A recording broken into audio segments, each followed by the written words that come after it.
Demikianlah tadi perlawanan akhir bagi kejuaraan hoki SBB Zon Tengah, iaitu pertemuan di antara Sekolah Bahasa Penuh Integrasi Sak Bernam dengan Sekolah Alam Syah.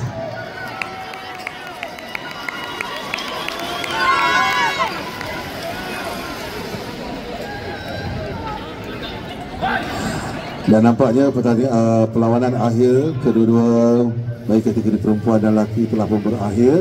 Jadi diharap para pengurus bolehlah membawa peserta masing-masing untuk turun ke padang bagi majlis perasmian penutupan kejohanan hoki SBB Zon Tengah serta penyampaian hadiah.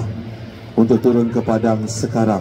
Kurang suara pengurus, sudah pastikan semua pasukan untuk turun ke padang sekarang sebab akan diadakan majlis perasmian penutupan dan juga penyampaian hadiah kepada para pemenang. Jadi anda diminta untuk turun segera ke padang.